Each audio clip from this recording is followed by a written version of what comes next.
I never thought I'd be standing in my childhood bedroom at 59, packing the last of my belongings into cardboard boxes, while my sister counted her inheritance downstairs. 3 months ago, I was Dad's caregiver, the daughter who stayed, who sacrificed my finance career to hold this family together. Now I'm the daughter who got nothing. Eliza waltzed in from Boston the day after his funeral, with a revised will, one I'd never seen, claiming everything: the house, the antique business, even Mom's jewelry. "You understand, don't you, Marianne?" she said, her voice honey-sweet. "Dad always said I had the better head for business." But what if the underestimated sister had learned a few tricks over the years? Before we jump back in, tell us where you're tuning in from. And if this story touches you, make sure you're subscribed, because tomorrow I've saved something extra special for you. The morning after I packed my final box, I stood in the doorway of Clark & Sons Antiques, breathing in 30 years of memories. October sunlight streamed through windows I'd cleaned countless Saturday mornings, casting familiar patterns across the wide plank floors Dad had refinished himself in 1987. The scent hit me immediately. Lemon oil, aged mahogany, and that indefinable mustiness of genuine antiques that spoke of other lives, other stories. I'd always loved this smell, even as a 12-year-old dragging my feet about weekend work while my friends played at the lake. I'd felt something magical about this place. Each piece held secrets. The Victorian writing desk where someone had carved initials inside a hidden drawer. The grandfather clock that still chimed perfectly after a century of service. The collection of Depression-era glassware that caught the light like captured rainbows. "You have the eye for it," Dad used to say, watching me examine a potential purchase. "You see the story, not just the object." Eliza saw price tags. Even during her rare visits over the years, she'd walk through with her phone's calculator app, mentally tallying inventory. "This place is sitting on a gold mine," she'd announced last Christmas, gesturing at a particularly fine Chippendale cabinet. "Dad, you could retire comfortably if you liquidated properly." Dad had just smiled that patient smile he reserved for her more outlandish suggestions. "Some things aren't meant to be liquidated, sweetheart. Now everything would be liquidated." Eliza had made that clear during our excruciating meeting with her estate attorney, a sharp-eyed woman from Boston who spoke about maximizing asset value and streamlining operations, as if 30 years of careful curation could be reduced to a spreadsheet. I walked slowly through the narrow aisles, my fingers trailing surfaces I'd polished weekly, since Dad's arthritis made such tasks painful. The shop felt smaller than I remembered from childhood, but richer somehow, dense with the accumulation of decades. Every piece had been chosen deliberately, researched thoroughly, priced fairly. This wasn't some musty junk shop. It was a carefully curated collection of American craftsmanship and family histories. The grandfather clock in the back corner had been Dad's pride since 1982. I'd helped him load it into our truck, a skinny 14-year-old more interested in boys than business. But I remembered his excitement as he explained the clockmaker's signature, the rare wood inlay, the family story that came with it. The Holbrook family owned this for 4 generations, he'd told me, as we carefully positioned it. Built in 1889 by Samuel Holbrook himself, master craftsman from Connecticut. It survived the Depression, 2 world wars, 3 family moves. Now it's ours to care for. I'd wound that clock every Sunday for the past 5 years, maintaining Dad's ritual when his hands became too shaky. The key hung on a small hook beside the case, worn smooth by generations of Sunday mornings. Today I slipped it into my pocket. Eliza would never think to look for it. Near the back office, I paused at the oak roll-top desk, Dad had used as his command center for 30 years. Every cubbyhole held carefully organized papers, receipts, provenance documents, correspondence, with collectors across New England. In the bottom drawer, wrapped in soft cloth, lay his most precious possession, an antique pocket watch that had belonged to his father. Grandpa Clark had carried this watch through Korea and back home to Vermont. The gold case was worn smooth from decades of handling, the face yellowed with age but still keeping perfect time. Dad had promised it to me on my 16th birthday, letting me hold its satisfying weight in my palm. "This will be yours someday, Marianne," he'd said. "Along with everything else, you're the one who understands what this place really means." I slipped the watch into my jacket pocket, feeling its warmth against my chest. Eliza wouldn't know to look for it here. Wouldn't understand its significance. To her, it would just be another sellable item. The shop bell chimed, and I turned to see Jonah Patel entering with 2 coffee cups and his characteristic half-smile. At 62, Jonah carried himself with the relaxed confidence of someone who'd achieved financial success early and chosen thoughtfully how to spend his later years. We'd met 3 years ago, when he'd moved to Millbrook from Boston, trading his corner office and 16-hour days for our town's historical society and his amateur photography hobby. "Thought you might need caffeine for this archaeological expedition," he said, offering me a steaming cup from Miller's Cafe. "Archaeological expedition." I accepted the coffee gratefully. That's exactly what this feels like. Jonah surveyed the shop with the analytical eye that had made him successful in tech consulting. He'd sold his firm 5 years ago. Not because he was tired of business, he'd told me once, but because he was tired of other people's business. Now he ran a small strategic consulting practice, choosing his clients carefully and working entirely on his own terms. "Your father built something remarkable here," he said, running his hand along a restored maple sideboard. "The craftsmanship, the curation. This isn't just retail, it's cultural preservation. Was cultural preservation." I sipped the coffee, feeling its warmth spread through my chest. Eliza's already talking about inventory liquidation and conversion to higher margin goods. Higher margin goods? Mass-produced furniture with artificial aging. Pottery Barn for people who want to feel sophisticated. The bitterness in my voice surprised me. "She showed me catalogs yesterday. Rustic farmhouse aesthetic at 3 times the markup." Jonah winced. "I take it she doesn't share your father's passion for authenticity." "Eliza doesn't share anyone's passion except her own." I walked back to Dad's desk, touching the familiar. Surfaces. "She sees dollar signs where Dad saw history." "Have you given any thought to what you'll do next?" Jonah asked gently, the question I'd been avoiding for 3 months. At 59, I should have been hitting my professional stride. But I hadn't held a traditional job since leaving financial consulting in 1999, 24 years ago, when Mom's Alzheimer's diagnosis had forced impossible choices between career, advancement, and family responsibility. I'd chosen family.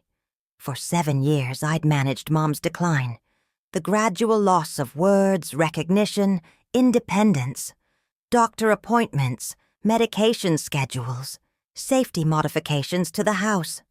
The slow surrender of dignity that comes with dementia. After she died, Dad had needed increasing help with the business and his own health struggles. Somehow, entire decades had slipped away in a blur of caregiving responsibilities. I'd become expert at managing medical insurance, coordinating specialists, organizing pill schedules, and maintaining the pretense that everything was fine. But those weren't skills that translated easily to job applications. "I have some savings," I said carefully. The cottage is paid off. I'm not exactly destitute. That wasn't what I meant. Jonah leaned against a display case filled with vintage jewelry. You managed your parents' care for over 2 decades, helped run this business, handled all the financial aspects. Those are significant skills. Skills that are 24 years out of date. The financial world I knew. Paper statements, face-to-face, meetings, handwritten client notes. That's all gone. Maybe the tools changed, but the fundamentals didn't. Analysis, strategy, relationship building. Those translate across decades. Something in his tone made me look up. What are you suggesting? I'm suggesting that maybe you're not as professionally obsolete as you think. Maybe you've been running a complex operation, caregiving, business management, financial oversight. You just haven't been calling it by its proper name. Before I could respond, the shop bell chimed again. My stomach clenched as Eliza swept through the door, her presence immediately transforming the space. Even at 45, she commanded attention, effortlessly. Tall, blonde, perfectly groomed, in a way that suggested significant time and money investment. Her designer coat probably cost more than I spent on clothes in a year. Marianne, perfect timing. Her voice carried that practiced warmth she used in professional settings. I wanted to discuss the transition schedule. She noticed Jonah and immediately adjusted her posture, turning up the charm that had smoothed her path through life. I don't think we've met.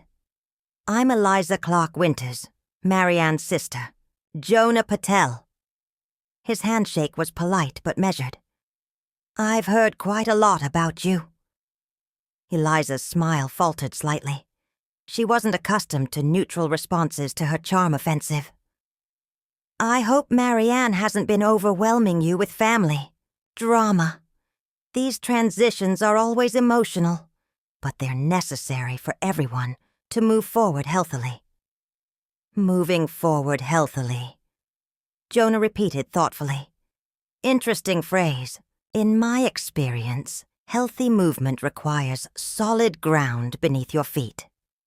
I watched this subtle verbal sparring with fascination. Eliza was accustomed to being the smartest, most polished person in any room. Jonah's quiet confidence and refusal to be impressed clearly unsettled her. Well, I should let you finish up here, she said, checking her expensive watch. Marianne, I'll need everything cleared out by Thursday. The new inventory management system gets installed Friday morning. 2 days. 30 years of history. Reduced to a 48-hour deadline. Of course, I managed. After she left, the shop felt different, smaller, charged with tension and unspoken conflicts. She's very accomplished, Jonah said neutrally. She's always been the golden child. Perfect grades, perfect husband, perfect life in Boston. I straightened some papers on Dad's desk. Everything comes easily to her. That's not what I meant. Jonah turned to face me directly. She's accomplished at managing narratives, making people accept her version of events without question. But narratives aren't facts, he continued. And facts have a way of surfacing. Eventually. I thought about the revised will, appearing so conveniently after Dad's death. Tim, our cousin who'd handled Dad's legal affairs for years, had seemed as surprised as I was by the new document. But legal surprise didn't equal illegal behavior. Sometimes facts don't matter. Sometimes people just get away with things. Sometimes they do. He finished his coffee and set the cup on Dad's desk. And sometimes they get away with things right up until they don't. He left me with that cryptic observation and a business card for Patel Strategic Solutions. When you're ready to talk about next steps, he said. All of them.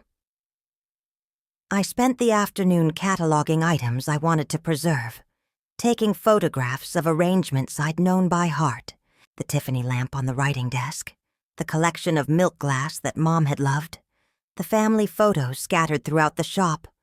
All of it would be sold or discarded. As evening approached, I drove to Millbrook Cemetery and sat beside Dad's grave, watching the October light fade through bare branches. The headstone was simple granite, exactly what he would have wanted. Walter James Clark, 1945-2024, beloved father and husband.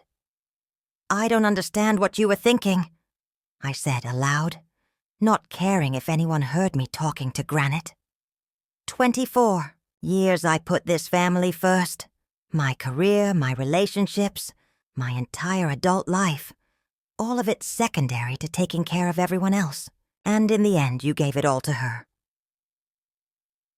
The wind was my only answer, carrying the scent of wood smoke from someone's fireplace. Somewhere in town, people were settling into evening routines, secure in their assumptions about fairness and family loyalty. I'd believed those assumptions once. I'd built my entire life around them. That evening, I sat in my cottage kitchen with Jonah's business card propped against the sugar bowl, researching his background on my laptop. Patel Strategic Solutions specialized in small business development and acquisition consulting, with an impressive client list of companies that had grown from struggling startups to regional success stories. On impulse, I searched for Graham Winters Logistics, Vermont. The results painted an interesting picture. Winters Logistics Solutions, founded 3 years ago, specializing in supply chain management for small manufacturers. Recent articles described a company struggling with cash flow problems, losing contracts to larger competitors, hampered by what industry blogs called leadership paralysis and outdated operational systems. Graham Winters. Eliza's husband for 8 years. Though they'd seemed more like business partners than lovers, I'd always found him pleasant but ineffective. The kind of man who deferred to stronger personalities rather than develop his own opinions. Perfect for Eliza, who preferred her men successful but controllable. I bookmarked several articles about his company's struggles, then closed the laptop. Dad's pocket watch ticked steadily from the kitchen counter, keeping perfect time as it had for 3 generations. Now it belonged to the first Clark woman to own it, though that woman currently had very little else to call her own. I picked up Jonah's business card and studied it in the lamplight. Tomorrow I would finish documenting Dad's legacy. Thursday I would hand over keys to a business I'd helped build. Friday, perhaps I would make a phone call about defining my own terms. The law offices of Clark & Associates occupied a converted Victorian house on Millbrook's Main Street, where my cousin Tim had practiced family law for 15 years. I'd been here countless times over the decades, for Mom's estate planning, Dad's business documents, my own modest will. The familiar smell of coffee and old books usually comforted me, but today it felt oppressive as I sat across from Tim's mahogany desk, staring at the document that had upended my life.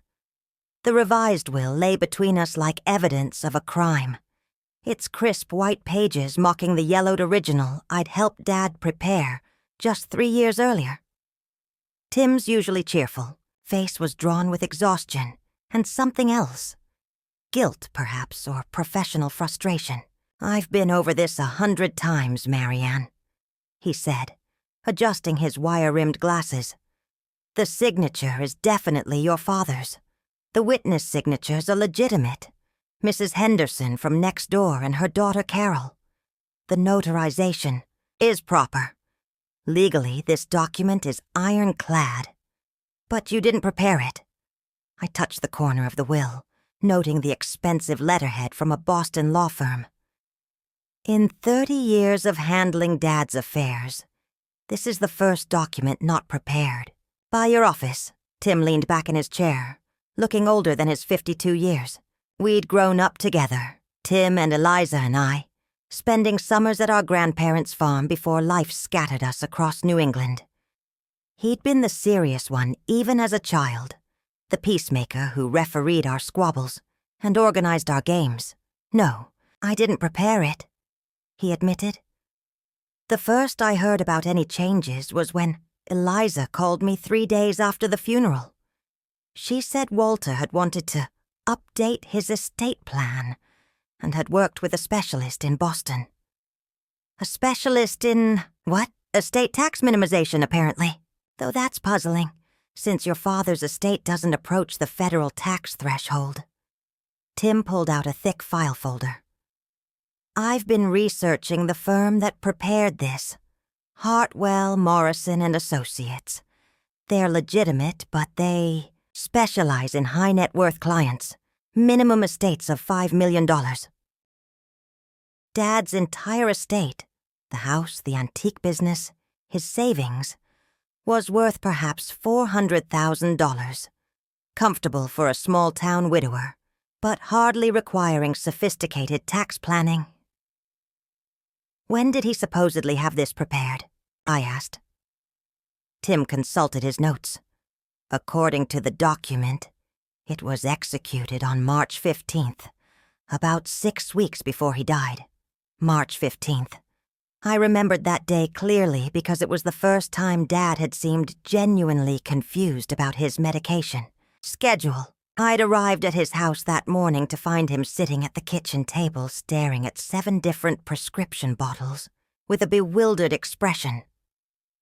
I can't remember if I took my heart medication, he'd said, looking up at me with frightened eyes. I think I took it twice, or maybe not at all. That was the day I'd started organizing his pills into a weekly dispenser, color-coding the morning and evening doses. It was also the day his doctor had increased his pain medication for the bone cancer that was slowly consuming him from within. Tim, Dad was on some pretty strong medications by then. The morphine for pain, the anti-anxiety drugs for the panic attacks he'd been having. He was often confused in the mornings. I know. Tim's voice was heavy. I visited him that week, remember? He seemed fragile, not himself. I remembered Tim's visit. Dad had been having one of his better days, more alert and conversational than usual. But even then he'd mixed up names and dates, calling me by Mom's name twice and asking about relatives who'd been dead for years. Did you ask him about changing his will during that visit? Of course I did. When families are dealing with terminal illness, estate planning often comes up. Tim opened another folder, revealing handwritten notes. He said he was satisfied with his current arrangements. Said he trusted you to take care of everything fairly. The cruel irony wasn't lost on me. Dad had trusted me to be fair, even while signing a document that gave me nothing. There's something else, Tim continued reluctantly. I pulled the visitor, logs from Sunset Manor. Dad had spent his final 3 weeks at the assisted living facility when home care became impossible. I'd visited every day, usually staying for hours, helping with meals and medications, reading to him when he was too weak to focus on television. Eliza visited him 7 times during those 3 weeks, Tim said. Always alone, always during the day when you were handling business matters or meeting with hospice coordinators. 7 visits. In the 3 years between Mom's death and Dad's final illness, Eliza had visited perhaps a dozen times total. Suddenly, she'd become an attentive daughter, driving up from Boston regularly to spend time with him. What are you thinking? I asked, though I suspected I knew. I'm thinking that a man on heavy pain medication, frightened about the future, grieving his wife and dealing with a terminal diagnosis, might be particularly susceptible to persuasion. Tim removed his glasses and rubbed his eyes. I'm thinking that 7 private visits provided ample opportunity for someone to plant seeds about taking care of the responsible daughter and ensuring the family business continues successfully. The family business. That phrase had appeared throughout the revised will, along with language about Eliza's demonstrated business acumen and capacity for strategic growth. Not words Dad would have used naturally. He'd always spoken about the shop as his life's work, not a growth opportunity. Can we challenge it? I asked.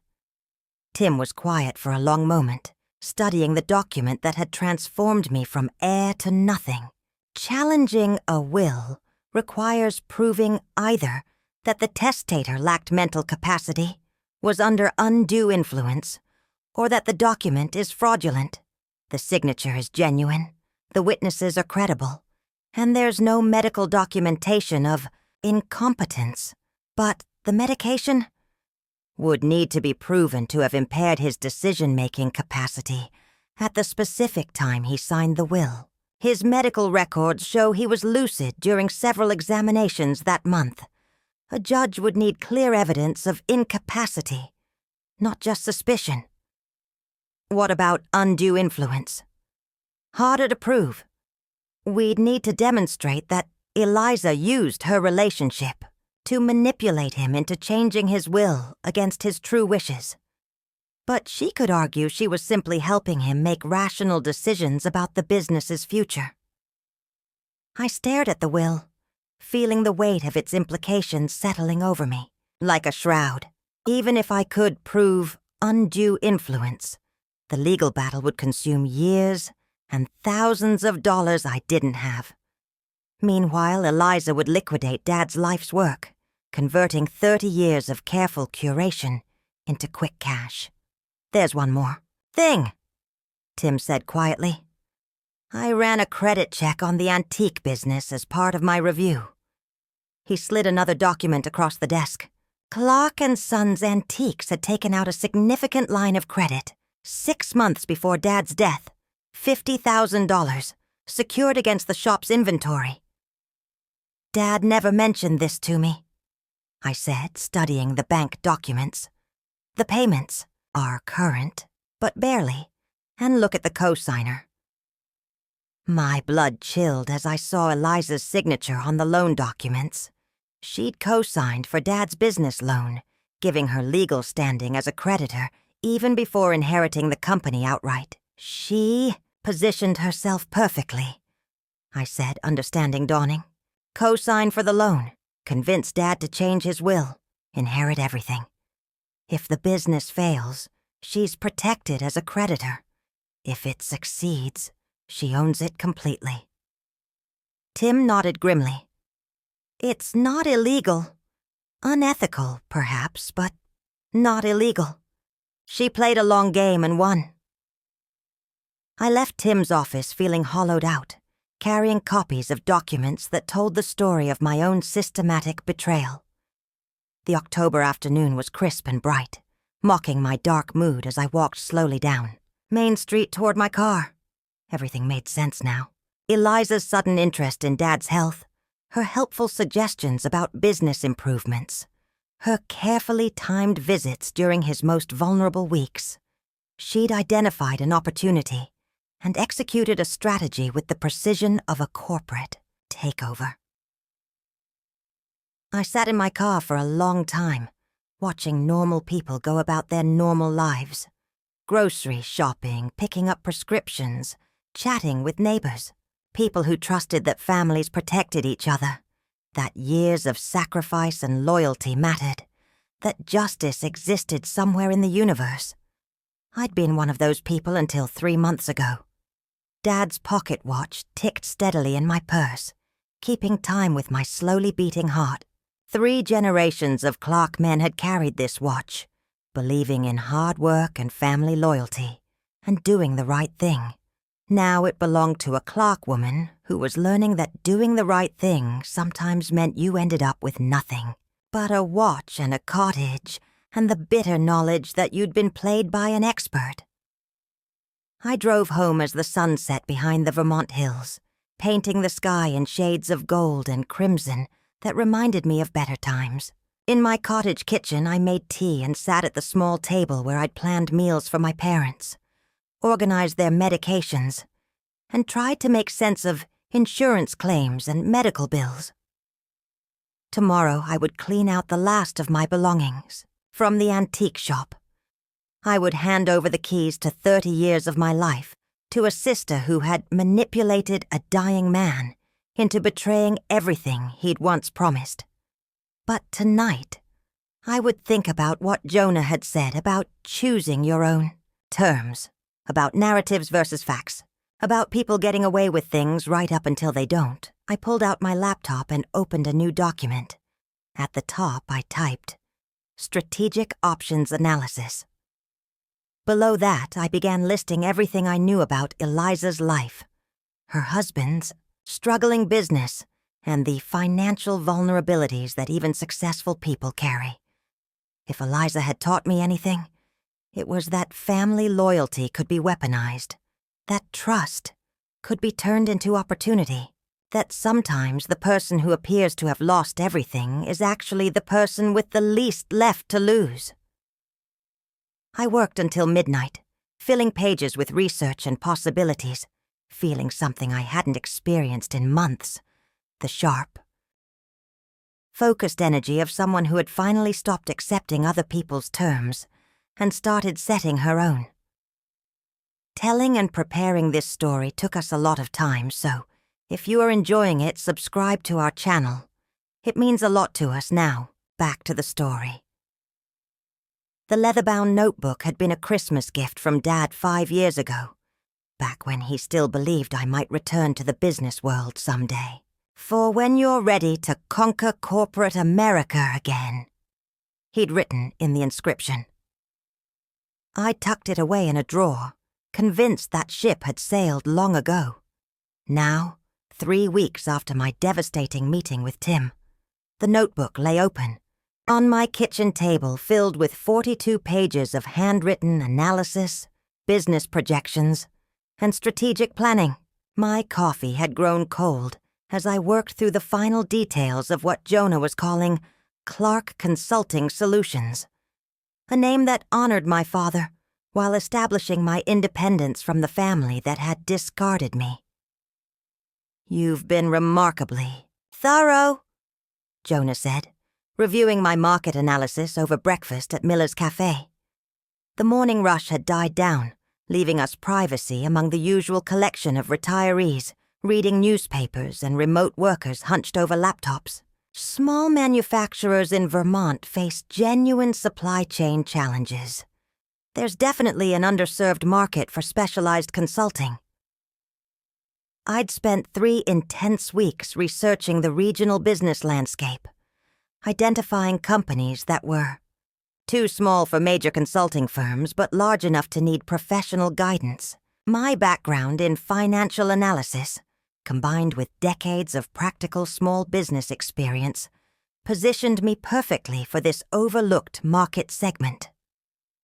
The question is, startup capital, I said, sipping my fresh coffee and trying to project confidence I didn't entirely feel.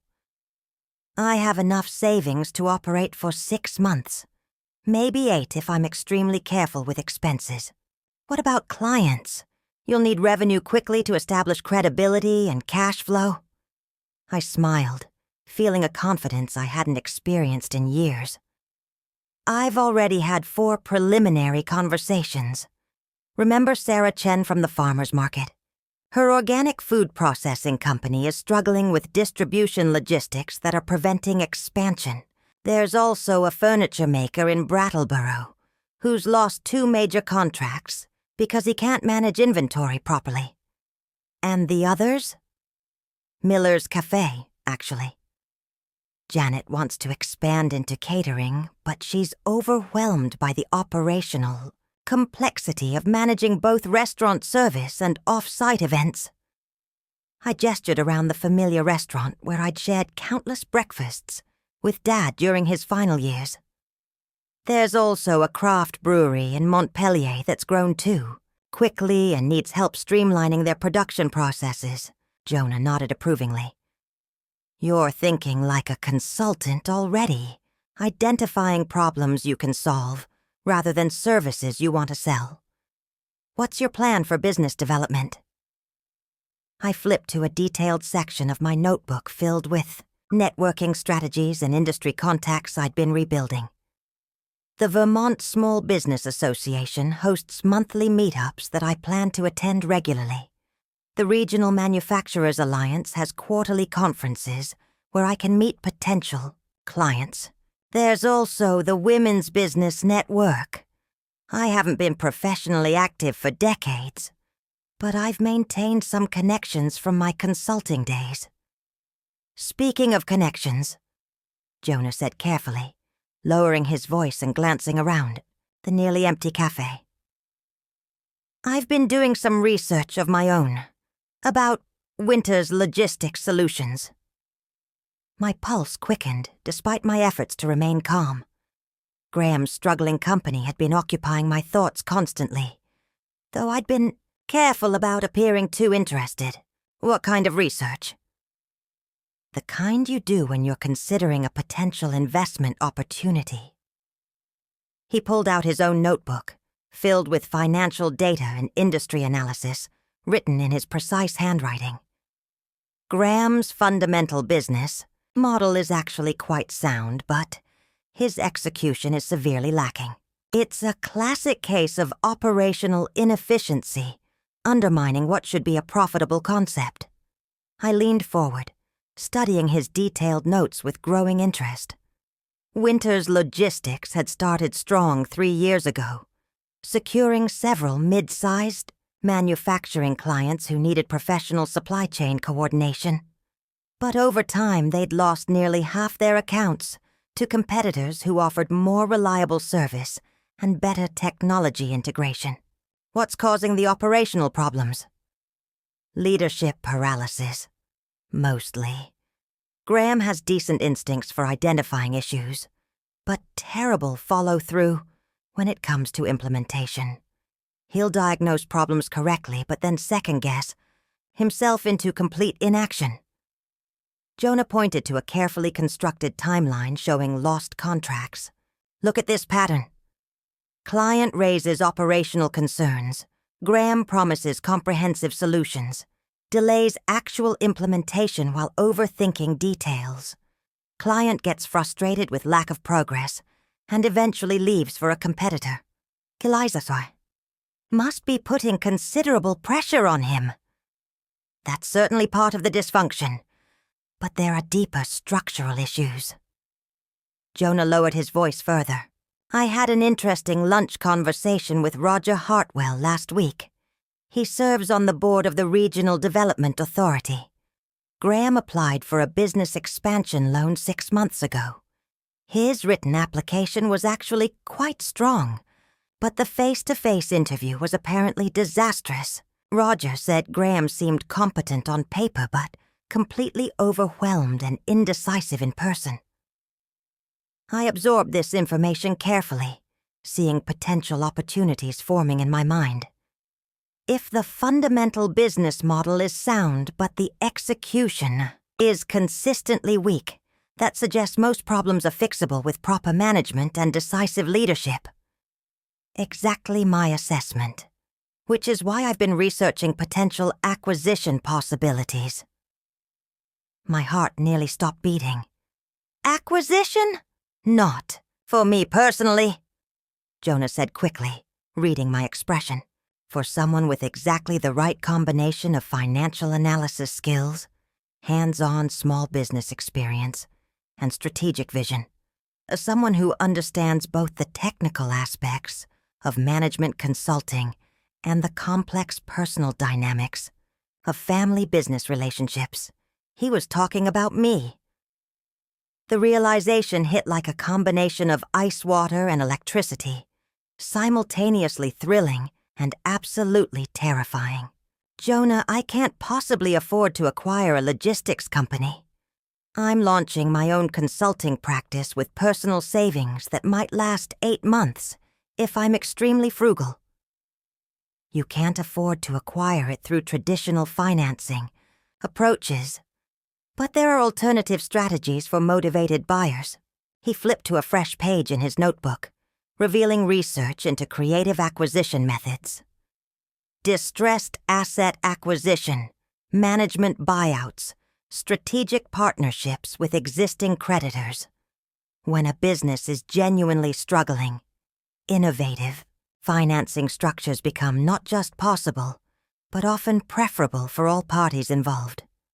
We spent the next 90 minutes discussing possibilities that had seemed completely impossible just weeks earlier. Jonah patiently explained how failing companies could often be acquired with minimal upfront capital if the prospective buyer could demonstrate both operational expertise and reliable access to working capital. Banks and private investors frequently preferred restructuring existing businesses under competent management rather than simply writing off deteriorating loans. The key strategic principle is positioning yourself as the comprehensive solution to multiple stakeholder problems, not just another potential buyer. He explained, Graham desperately needs management expertise and operational support. The bank needs improved loan performance and reduced risk exposure. Current employees need job security and professional stability. If you can convincingly address all those interconnected needs simultaneously, you gain negotiating leverage that extends far beyond your immediate financial resources. That afternoon, I drove to Rutland for the monthly Vermont Small Business Association meeting, my notebook filled with carefully prepared talking points and networking objectives. The gathering took place in a community center conference room, where 30 local entrepreneurs shared challenges and opportunities over coffee and store-bought cookies. I'd been genuinely nervous about reintroducing myself to the regional business community after 24 years of absence, but the reception proved warmer and more encouraging than I dared hope. Several attendees actually remembered my consulting work from the 1990s, and others were simply grateful to meet someone with extensive financial analysis experience. We're constantly looking for qualified operational consultants, said Marie Rodriguez, who owned a specialty manufacturing company in Springfield. Too many consultants arrive with impressive theoretical knowledge, but absolutely no practical experience actually running small businesses themselves. You understand both sides of the equation. During the networking break, I found myself in an unexpectedly significant conversation with a sharp-eyed woman about my age who introduced herself as Shelby Mendez. I overheard you mention supply chain consulting, she said, accepting my business card with obvious interest. That's exactly what my current employer desperately needs, though they don't seem to realize the extent of their operational problems. What kind of business? I asked, trying to sound casually interested. Logistics coordination. We help regional manufacturers manage their supply chains and distribution networks, but our internal processes are frankly a complete mess. Theoretically, sound concept, absolutely terrible execution. She lowered her voice conspiratorially. Between you and me, we're hemorrhaging clients because our owner simply cannot make decisive management decisions when they're actually needed. My pulse quickened dramatically. Winter's Logistics Solutions. You know the company? Shelby looked genuinely surprised. I've heard the name mentioned. It's a relatively small industry with highly interconnected professional networks. I tried to sound casual while my mind raced through implications. Are you enjoying the work itself? I absolutely love the industry and find the logistics challenges fascinating, but I'm increasingly frustrated with the organizational dysfunction. Officially, I'm the executive assistant, but I end up handling at least half of the actual operational management because Graham, Mr. Winters, gets completely paralyzed when facing complex decisions. Shelby's professional frustration was clearly evident. The company has enormous untapped potential, but it desperately needs someone who can provide actual leadership, rather than just good intentions. We exchanged contact information, and I made detailed notes in my notebook as soon as I reached my car. Shelby Mendez. Experienced, frustrated, significantly underutilized, and potentially invaluable as an inside ally if circumstances at Winter's Logistics were to change dramatically. The following week brought my first official consulting contract. A modest but meaningful engagement helping Sarah Chen optimize her food processing operations for planned expansion. The analytical work proved both challenging and deeply energizing, reminding me how much I genuinely missed strategic problem-solving and systematic thinking. Sarah's enthusiasm for my recommendations provided an enormous boost to my professional confidence. "You have a genuine gift for seeing the complete system," she told me after our third intensive meeting. "Most people get completely lost in operational details, but you understand intuitively how everything connects and influences everything else." That evening, Jonah called with an invitation that made my stomach flutter with nervous excitement. Eliza's hosting a launch party Saturday night for her lifestyle brand expansion. Very exclusive guest list, very expensive venue, very much an opportunity to observe how she operates in her natural element. "How did you manage to get invited?" "Professional networking and strategic positioning. Apparently, she's actively seeking sophisticated investors for her ambitious expansion plans." His tone suggested he found this development particularly amusing. "I thought you might want to see firsthand how your sister conducts business these days." The party took place at Eliza's Boston townhouse, a meticulously renovated brownstone, in Back Bay that probably cost more than most families earned in an entire decade. I drove down Saturday afternoon, wearing my best dress and feeling like an anthropologist, preparing to study a completely alien culture. The event exceeded even my expectations. Perfectly curated, expensively catered, filled with impeccably dressed people discussing money and success with casual confidence. Eliza moved through the crowd like a seasoned politician, radiating charm and calculated warmth while promoting her curated lifestyle experiences for the discerning modern woman. I remained strategically in the background, carefully observing family dynamics I'd rarely seen displayed so publicly. Eliza commanded attention effortlessly, while Graham hovered uncomfortably at the periphery, looking awkward in his expensive suit. When someone asked about his business, he deflected quickly to Eliza's achievements. "Graham's logistics company keeps him reasonably busy," Eliza said during her polished presentation. "But tonight we're celebrating women's entrepreneurship and the transformative power of authentic lifestyle branding." The casual dismissal of her husband's professional work was remarkably telling. So was the obvious expense of the entire event. Professional catering, premium wines, elaborate floral arrangements. This single party probably cost more than I spent in 6 months, funded by an inheritance that should rightfully have been mine. "Quite an impressive event," I told Eliza during a brief, carefully neutral conversation. "Thank you for making the drive, Marianne. I wasn't entirely sure you'd want to come down to the city." Her smile was absolutely perfect and completely empty. "How are you managing these days? I know this family transition has been particularly difficult for you." "I'm starting a consulting practice, actually. Business development and operational efficiency for small manufacturers." Something flickered briefly in her eyes. Surprise, perhaps, or rapid calculation. "How wonderfully ambitious of you.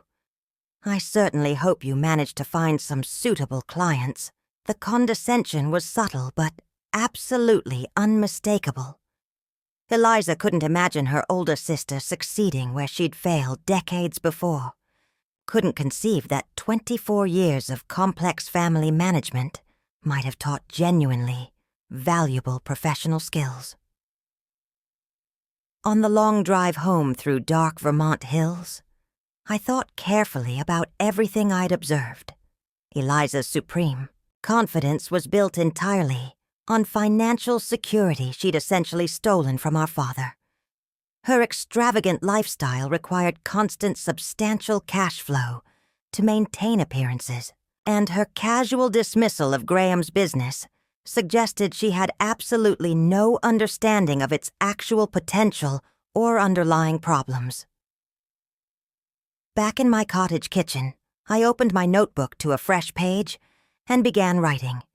Strategic Assessment, Eliza Clark Winters. I methodically listed her apparent strengths, obvious weaknesses, potential vulnerabilities and professional blind spots, financial dependencies, emotional triggers, career limitations. For the first time since Dad's funeral, I felt genuinely like I was moving forward rather than simply surviving day by day. My consulting practice was growing steadily. My business network was expanding rapidly, and I was beginning to understand the critical difference between Eliza's public success and her private vulnerabilities. Dad's pocket watch ticked steadily on my kitchen counter, keeping perfect time with plans that were finally, systematically taking shape. By November, Clark Consulting Solutions had grown beyond my most optimistic projections. What had started as a desperate attempt to rebuild my professional life was becoming something I'd never expected. A thriving practice that reminded me daily why I'd loved business strategy 24 years ago. Sarah Chen's food processing project had led to 2 referrals. Janet's catering expansion was ahead of schedule, and the Brattleboro furniture maker had not only retained his lost contracts, but secured 3 new ones. The success felt intoxicating after months of feeling invisible and discarded. But more importantly, it provided the professional credibility I needed for the larger plan taking shape in my mind. "You've built something impressive here," Jonah said, reviewing my quarterly financial reports over lunch at a small bistro in Montpelier. We'd driven 40 minutes from Millbrook for privacy, discussing matters that required absolute discretion. 6 clients, consistent revenue, excellent word-of-mouth referrals. You're not just surviving, you're actually thriving. I smiled, feeling proud of accomplishments that were entirely my own. It turns out 24 years of managing complex family situations translates surprisingly well to business consulting. Who would have thought? Anyone who was paying attention. He set down my financial statements and pulled out a manila folder that made my pulse quicken. Which brings us to our other project. The folder contained 43 pages of legal documents, financial analysis, and acquisition strategy that represented 3 months of meticulous planning. At the top of the first page, in Jonah's precise handwriting, Winters Logistics Solutions, Strategic Acquisition Proposal. "The holding company structure is finalized," he said, opening to a section marked with yellow tabs. "Clark Strategic Holdings, LLC, registered in Delaware for tax advantages and privacy protections. You'll be the majority owner, but your personal name won't appear on any public documents."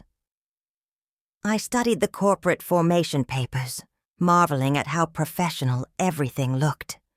3 months ago, I'd been packing boxes in my childhood bedroom, feeling like a discarded relic of someone else's life. Now I was reviewing acquisition documents for a multi-million-dollar logistics company, planning a strategic move that would reshape my entire existence. "The financing structure is more complex," Jonah continued, flipping to detailed financial projections. Your consulting business provides the credibility and cash flow history banks require. The SBA loan program offers advantageous terms for acquiring distressed small businesses, and I've identified 2 private investors who specialize in operational turnarounds. The numbers were impressive and intimidating. Total acquisition cost, $1.8 million. My personal investment, $200,000 from savings and business profits. SBA loan, $1.2 million at favorable terms. Private investor participation, $400,000 in exchange for minority equity stake. The math worked, but the scale still took my breath away. What about Graham? He still has to agree to sell. Jonah's smile was carefully neutral. According to Shelby, that may not be as difficult as we initially thought. Shelby Mendez had become an inadvertent source of invaluable intelligence about Winter's logistics. Our professional relationship had developed naturally. I'd referred a client to their services, she'd provided excellent support, and we'd begun having regular coffee meetings to discuss industry trends. She had no idea I was planning to acquire her employer, but her insights into the company's operational challenges had been instrumental in developing our acquisition strategy. She mentioned the bank is requiring additional collateral for their existing line of credit, Jonah said. Graham personally guaranteed the original loan, but his personal assets aren't sufficient to cover the increased requirements. What kind of timeline are we looking at? The bank review is scheduled for January 15th. If Graham can't meet their collateral requirements, they'll likely demand accelerated repayment or force a business sale to recover their exposure. Jonah consulted his notes.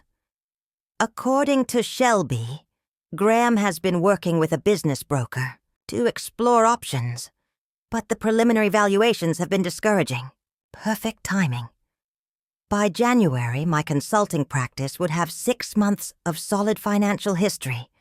The acquisition financing would be approved, and Graham would be facing the choice between bankruptcy and accepting a reasonable offer from a qualified buyer who could provide immediate debt relief. There's one more element to consider, Jonah said, his voice dropping to a conspiratorial whisper. Eliza's lifestyle brand expansion is requiring significant capital investment. She's been pressuring Graham to extract more money from his business to fund her growth plans. This was new information and potentially crucial. How much pressure? Enough that Graham mentioned it to Shelby during a particularly stressful week. Apparently, Eliza has committed to lease agreements for retail space in 3 cities, hired a marketing team, and ordered inventory for a spring launch. She's expecting Graham's business to provide the working capital. The implications were staggering. Eliza was spending money she didn't have on a business expansion that depended on Graham's struggling company generating cash it couldn't produce. She was essentially betting their financial future on his ability to turn around a business she routinely dismissed as a hobby. That evening, I sat in my cottage kitchen with the acquisition papers spread across the table. Dad's pocket watch, ticking steadily beside my laptop. The documents represented something I'd never imagined myself capable of. A sophisticated business strategy that would give me control over my sister's husband's company, while potentially undermining her financial security. The irony wasn't lost on me. Eliza had manipulated a vulnerable old man to steal my inheritance. I was using legitimate business practices to acquire a struggling company that needed competent management. Her method was ethically questionable but legally sound. Mine was both ethical and legal. Yet somehow, mine felt more like revenge. Was that what I was becoming? Someone who pursued strategic advantage over family relationships, Someone who calculated emotional damage alongside financial returns? I thought about Dad, who'd always believed in doing the right thing regardless of personal cost. He'd spent 30 years building his antique business on principles of fairness and authenticity. He'd trusted people, even when they disappointed him. He'd chosen family loyalty over financial advantage every time. And where had those principles gotten him? Manipulated by his younger daughter into betraying everything he'd once promised his elder daughter. His trust had been weaponized against his own values. Maybe doing the right thing was a luxury I could no longer afford.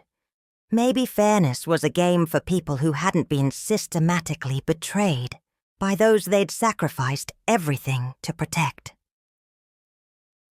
The next morning brought a call from Shelby that accelerated everything. "I probably shouldn't be telling you this," she said, her voice tight with frustration. "But I need to talk to someone who understands business dynamics. Graham had another meeting with the bank yesterday, and it went badly. Her distress was genuine and immediate. We arranged to meet for coffee at a small cafe in White River Junction, halfway between our respective locations. When I arrived, Shelby looked exhausted, displaying the kind of bone-deep weariness that comes from working for someone whose poor decisions create constant crisis management. The bank is demanding either additional collateral by December 1st or immediate repayment of the entire credit line," she said, stirring her coffee with shaking hands. "Graham doesn't have additional collateral, and the business can't generate enough cash flow to pay off the loan in 30 days. What about Eliza? Doesn't she have assets that could secure the loan?" Shelby's laugh was bitter and knowing. "Eliza refuses to put any of her personal assets at risk for Graham's business. She says it would be financially irresponsible to mix their individual holdings with his company's obligations." Interesting. Eliza was perfectly willing to benefit from Graham's business success, but unwilling to share in its risks.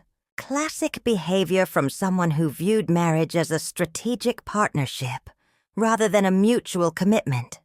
She wanted the rewards without the responsibilities. What are Graham's options at this point? Bankruptcy, business liquidation, or finding a buyer willing to assume the existing debt? Shelby stirred her coffee absently, clearly overwhelmed by the magnitude of the crisis. The problem is, who would want to buy a logistics company that's losing clients and can't meet its current financial obligations?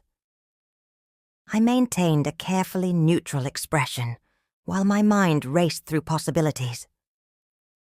Someone who understood the industry and believed the operational problems were fixable with proper management. Those people actually exist? Business turnaround specialists, private equity groups, strategic buyers who see potential where others see only problems. I paused carefully, timing my words for maximum impact. "Have you discussed these options with Graham?" "Graham doesn't discuss anything substantive with me anymore. He makes unilateral decisions and then expects me to implement them without context or explanation." Her frustration was evident and growing. "Honestly, I've been updating my resume. I love logistics, work, but I can't continue working for someone who creates chaos through indecision." An idea formed with crystalline clarity. If circumstances changed, if the company had new ownership with clear strategic direction, would you consider staying? Absolutely. The client base is fundamentally solid. The market opportunity is genuine, and the operational problems are entirely fixable. It just needs competent leadership and consistent decision-making. She looked at me curiously. "Why do you ask?" "Professional interest. Turnaround situations can be fascinating case studies in business dynamics." That weekend was Thanksgiving, and Eliza had invited family for dinner at her Boston townhouse. I almost declined, but Jonah convinced me that observing family dynamics in their natural habitat would provide valuable intelligence for our acquisition strategy. The dinner was exactly what I'd expected: expensively catered, perfectly presented, and emotionally hollow. Eliza played the gracious hostess, while Graham hovered in the background, clearly uncomfortable with the social performance required. The contrast between their public presentation and private reality was stark. Graham's been so busy with his little company, Eliza told our cousin Tim and his wife during cocktails, her tone mixing affection with condescension. I keep telling him he should consider selling, while the market is still reasonable. But he's sentimentally attached to something that's really more of a hobby than a proper business. Graham's face flushed with embarrassment, but he said nothing. I watched him retreat further into himself as Eliza continued discussing his hobby with casual dismissiveness that revealed her complete lack of understanding about his work. The logistics industry is quite specialized, I said carefully, testing the waters. Companies that understand supply chain management can be quite valuable to the right buyer. Oh, Marianne, you're being sweet, Eliza said with patronizing warmth. But Graham's situation is different. Small companies in competitive industries rarely attract serious buyers unless they're already profitable and growing. She was wrong, of course. Distressed businesses with solid fundamentals often attracted strategic buyers precisely because they offered turnaround opportunities. But her ignorance was useful information that I filed away for future reference. Later, while Eliza was in the kitchen directing the catering staff with military precision, I found myself alone with Graham on the back patio. He was nursing a whiskey and staring at the small garden with the expression of someone contemplating major life changes. "How's the business?" I asked gently. He looked surprised that anyone had asked. "Challenging. The industry is evolving quickly, and I'm not sure I'm keeping pace with the changes." "What kind of challenges?" For the next 20 minutes, Graham talked more openly than I'd ever heard him speak. The financial pressures, the client losses, the operational problems he couldn't seem to solve, despite understanding exactly what needed to be done. He was intelligent and knowledgeable, but paralyzed by self-doubt and Eliza's constant dismissal of his professional efforts. "Sometimes I think everyone would be better off if I just sold the company and found a regular job," he said finally, his voice heavy with defeat. "Have you explored selling seriously?" "Who would want it?" "Eliza's right. It's not exactly a premium acquisition target." I chose my words carefully, planting seeds that might grow into opportunities. Distressed businesses can be attractive to the right buyers, especially if the fundamental concept is sound, but the execution needs improvement. You think the concept is sound? From what you've described, absolutely. You've identified a genuine market need, built relevant expertise, and established valuable client relationships. Those are significant assets even when operational execution is struggling. Graham looked at me with something approaching hope. I've never thought about it that way. That evening, driving home through dark Vermont hills, I reflected on what I'd observed. Graham was fundamentally competent, but professionally isolated and emotionally undermined by his wife's constant criticism. Eliza was financially comfortable but completely disconnected from the actual work that funded her lifestyle. The marriage appeared to be a business arrangement that was failing even as a business arrangement. My phone rang as I pulled into my driveway. Jonah's name appeared on the caller ID. How was dinner with the family? Illuminating. Graham is more ready to sell than we anticipated. Eliza is more ignorant about business realities than I realized, and I think we should accelerate our timeline. What did you have in mind? I want to make an offer before Christmas. Give Graham a solution to his banking problems and a dignified exit from a situation that's destroying his confidence. There was silence on the line while Jonah processed this development. That's faster than we discussed, but the market timing might be advantageous. Banks are always more motivated to resolve problem loans before year-end. Can we be ready? The legal structure is complete, the financing is pre-approved, and you have 6 months of strong consulting income to demonstrate creditworthiness. Yes, we can be ready. The following Monday, I drove to Montpellier for a meeting with James Crawford, the business attorney Jonah had recommended for complex acquisitions. His office was modern and efficient, exactly what I needed for professional credibility. The acquisition structure is solid, Crawford said, reviewing the documents with professional thoroughness. Using the holding company provides privacy protection and tax advantages. The SBA financing reduces personal risk exposure, and the management transition plan addresses the seller's primary concerns about employee welfare and business continuity. What about due diligence requirements?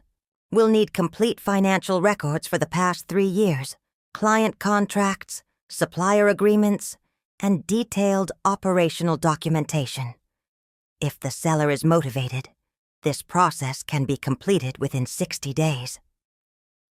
I signed the legal retainer, agreement, and authorized Crawford to begin preparing the formal acquisition proposal. The document would be comprehensive, professional, and designed to solve Graham's immediate problems while protecting my long-term interests. That evening, I sat in my cottage kitchen with the signed legal documents spread before me. Dad's pocket, watch keeping steady time beside my laptop. The acquisition papers represented something unprecedented in my life, a sophisticated business strategy that would transform me from victim to owner, from discarded sister to strategic player, but they also represented a fundamental choice about the person I was becoming. Was I pursuing justice or revenge?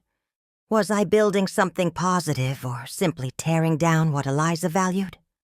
I thought about Dad's principles, about family loyalty, and doing the right thing regardless of personal cost.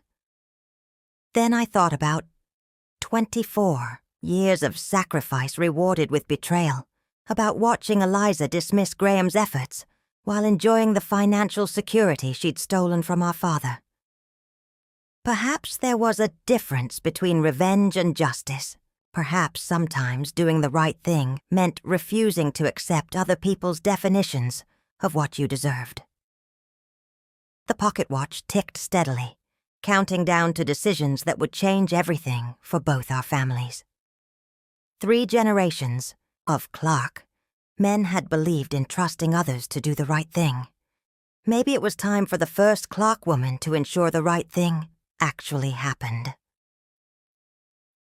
The call from Tim came on a Tuesday morning in mid-December as I was reviewing acquisition, documents over my second cup of coffee. His voice sounded strained, careful in a way that immediately put me on alert. "Marianne, I need to see you. There are things about Dad's estate we need to discuss privately." "What kind of things?"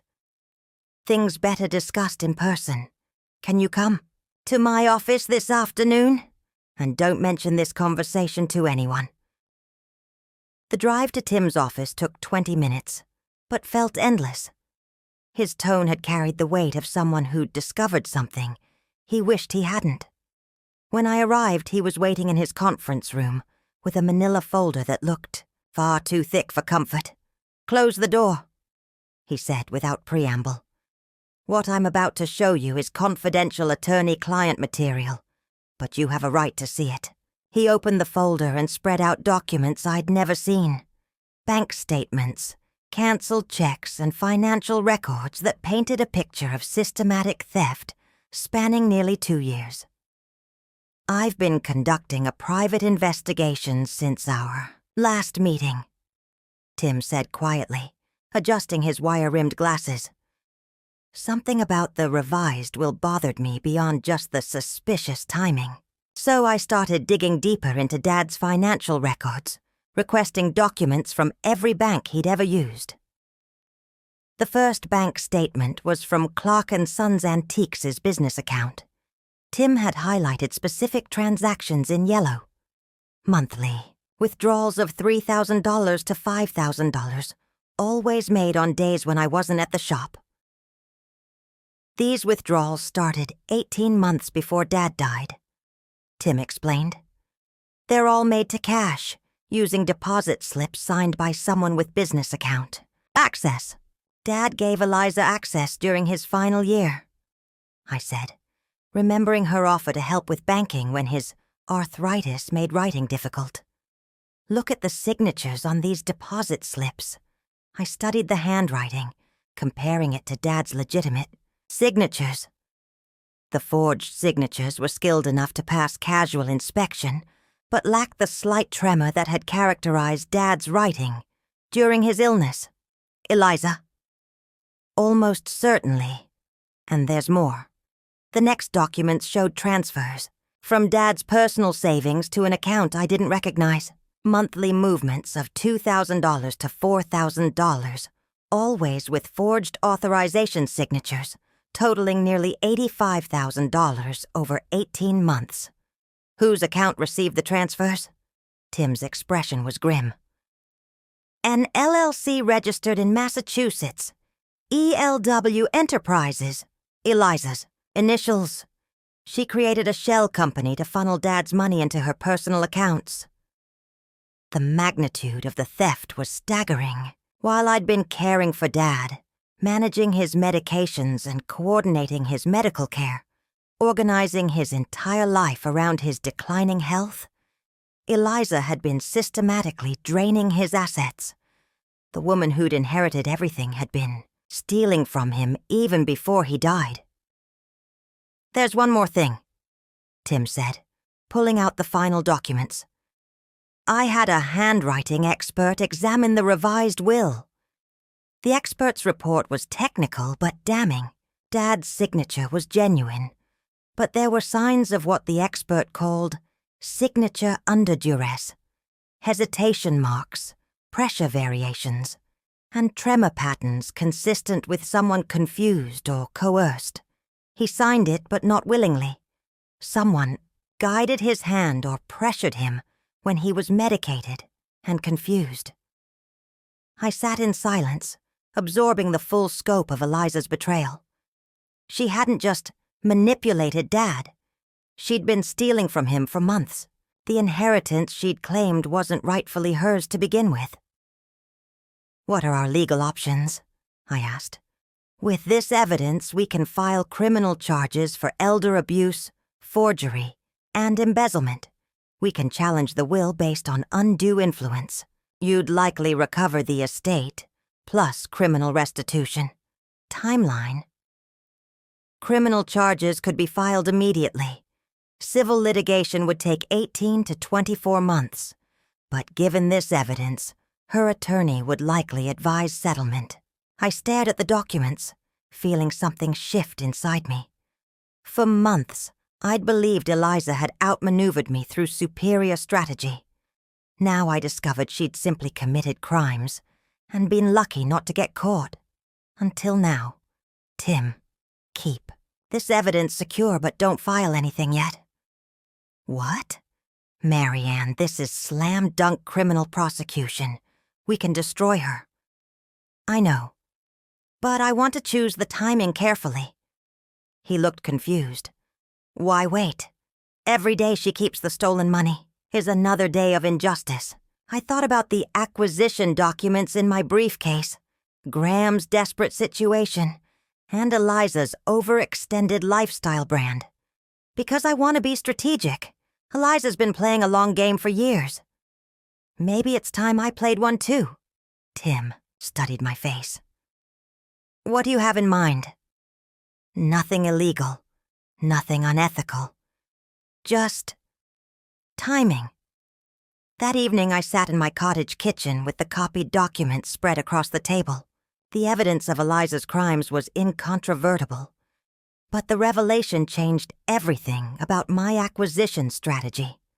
Originally, I'd planned to buy Graham's company as quiet justice, taking control of something Eliza valued while proving my competence. Now I realized I could do much more. With legal grounds to reclaim Dad's inheritance, I had leverage Eliza didn't know existed. But criminal prosecution would be public, messy, and emotionally devastating. It would also alert Eliza to fight back, potentially complicating the business acquisition or forcing her to liquidate assets before I could implement my strategy. The elegant solution was patience. Let the acquisition proceed. Establish my position. As Graham's owner, then reveal the criminal evidence when I had maximum leverage and minimum risk. My phone rang. Jonah's name felt like perfect timing. "How was your meeting with Tim?" "Enlightening.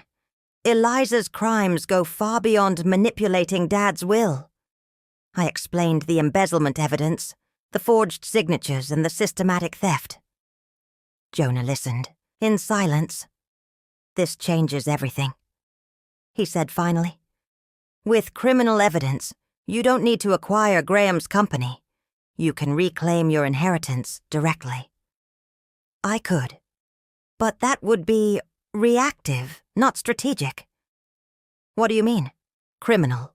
Prosecution gives me back what should have been mine. But the acquisition strategy gives me something Eliza never anticipated. Control of her husband's professional life and their primary income source." There was silence while Jonah processed this. "You're thinking about using both approaches." "I'm thinking about choosing the right timing for maximum impact.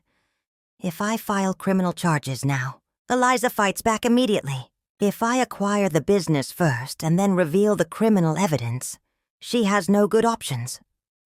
That's remarkably sophisticated revenge. It's not revenge. It's justice with strategic timing." The next morning brought a call from Shelby that confirmed my approach.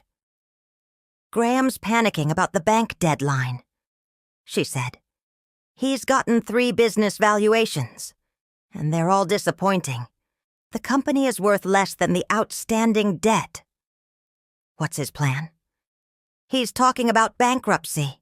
Eliza is furious. Apparently, she needs cash from the business to fund some expansion project, and bankruptcy would eliminate that possibility. Perfect. Eliza's financial pressure was intensifying exactly when Graham needed to sell. Shelby. If Ace, a qualified buyer, made a reasonable offer that assumed the debt and retained employees, would Graham consider it?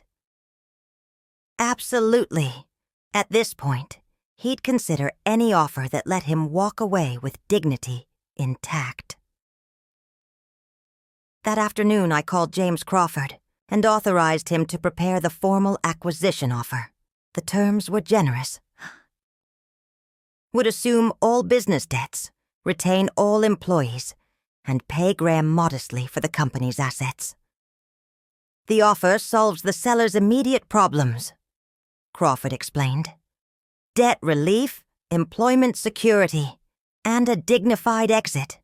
He'd be foolish to refuse. When can we present it?" "Documents ready by Friday. Given the time pressure, we should move quickly." I spent the evening reviewing the acquisition documents, cross-referencing them with Tim's criminal evidence. The 2 strategies would work in perfect synchronization.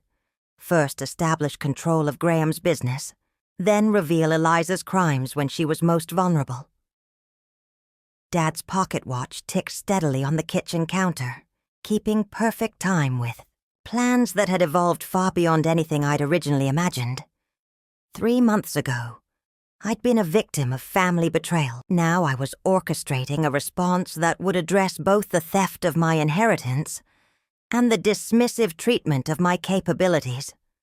But sitting alone in my cottage, surrounded by evidence of crimes and carefully planned acquisition documents, I wondered if Dad would recognize the woman I was becoming. He'd believed in fairness, honesty, and trusting others to do the right thing. I was learning to be strategic, calculating, and determined to ensure the right thing happened, whether others chose it or not. A lesson learned through painful experience. Friday morning, I would present Graham with an offer he couldn't refuse.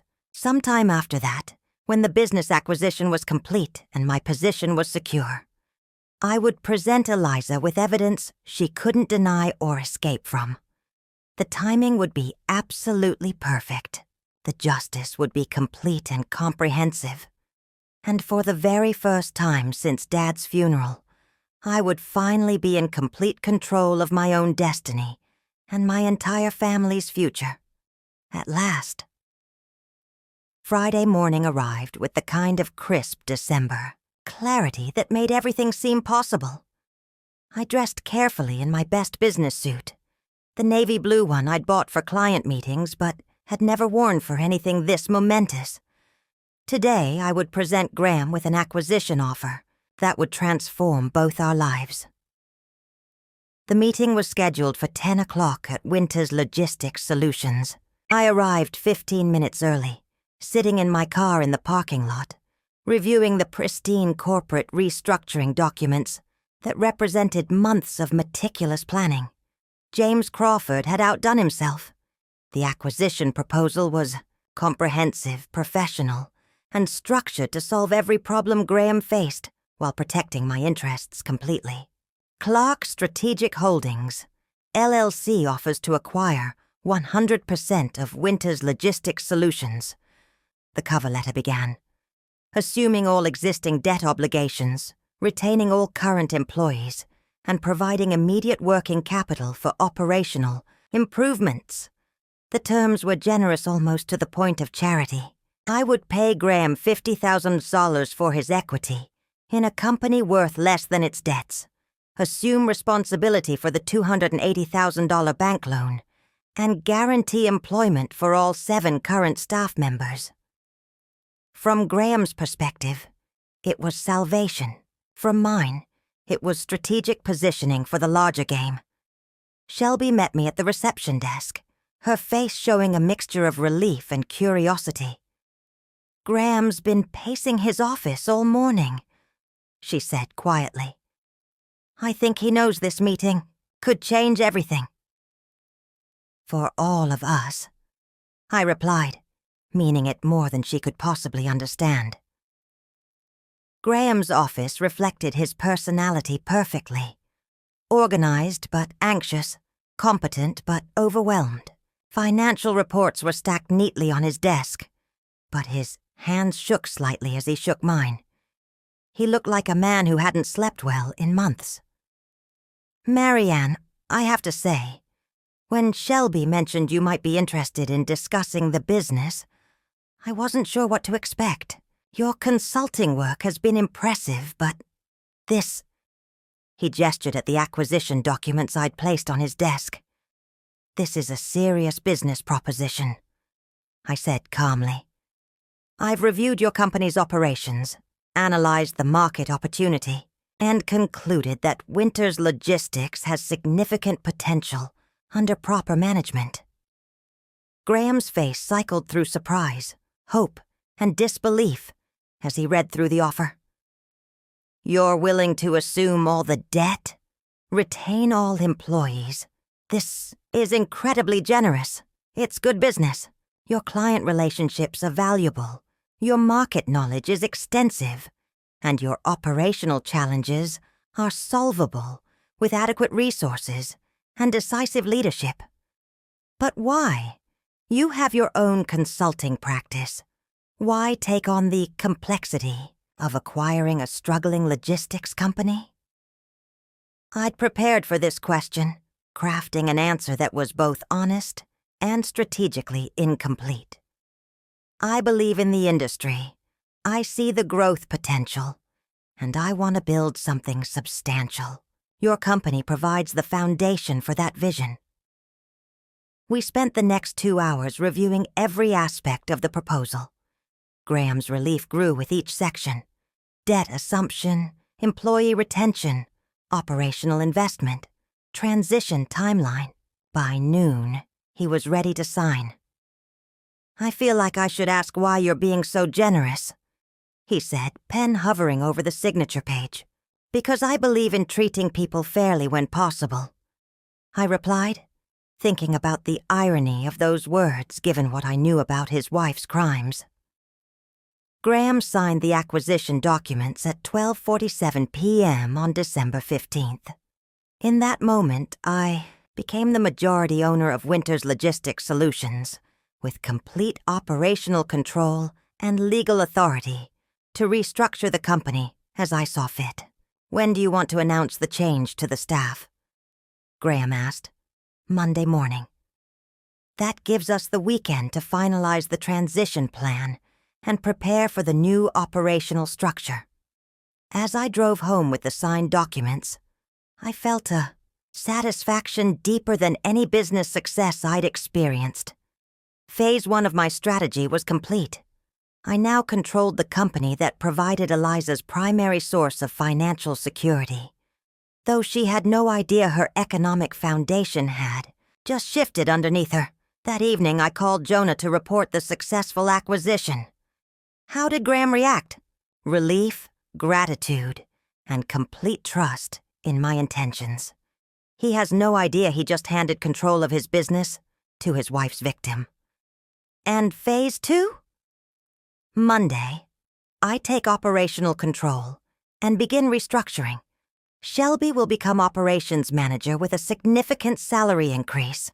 We'll modernize the systems, expand the client base, and transform the company into something genuinely successful. That seems almost constructive. Where's the justice element? I smiled, thinking about the criminal evidence locked in my safe. Phase 3 comes after the business is stable and thriving, when Eliza realizes how much financial security she's lost, and I reveal exactly why she lost it. The weekend passed in a blur of preparation. I spent Saturday reviewing personnel files, operational procedures, and client contracts. Shelby proved invaluable, providing insights into company dynamics and employee relationships that would be crucial for successful management transition. "The staff is genuinely excited about the change," she told me during our Sunday morning meeting at my cottage. Graham was well-liked but indecisive. Everyone's hoping new ownership means clearer direction and better opportunities. They won't be disappointed. I plan to promote from within, increase compensation for good performance, and give people real authority to solve problems. Shelby's enthusiasm was infectious. This could be the fresh start we have all been hoping for. Sunday evening, I sat in my kitchen with Dad's pocket watch and the corporate restructuring documents spread before me. Tomorrow I would walk into Winters Logistics Solutions as the owner, not just the consultant. The transformation from victim to strategic player would be complete. But as satisfying as the acquisition felt, I knew it was merely preparation for the real confrontation. Eliza still had no idea what was coming. She was probably planning her next lifestyle brand expansion, counting on Graham's business to provide the funding, completely unaware that her financial foundation had vanished. The elegant beauty of the strategy was its patience. I could have filed criminal charges months ago, pursuing immediate justice through the courts. Instead, I'd built a position of strength that would make the eventual revelation devastatingly effective. Monday morning, I arrived at Winters Logistics Solutions at 8 o'clock sharp, carrying a briefcase full of strategic plans and operational improvements. The 7 employees gathered in the conference room looked curious and slightly nervous. Ownership? Changes always created uncertainty. Good morning, everyone. As you know, there have been some changes in the company's ownership structure. I'm Marianne Clark, and as of Friday, I'm the majority owner of Winters Logistics Solutions. The room was quiet as people processed this information. These were experienced professionals who'd watched Graham struggle with leadership decisions. For 3 years, they were waiting to see what kind of owner I would be. My background is in financial consulting and business operations. I acquired this company because I believe it has tremendous potential that hasn't been fully realized.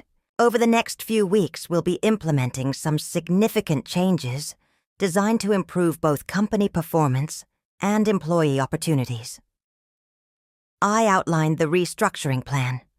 Shelby would become operations manager with a 20% salary increase and full authority over daily operations. The 2 senior logistics coordinators would receive project management training and larger client responsibilities. Everyone would receive performance bonuses based on quarterly results.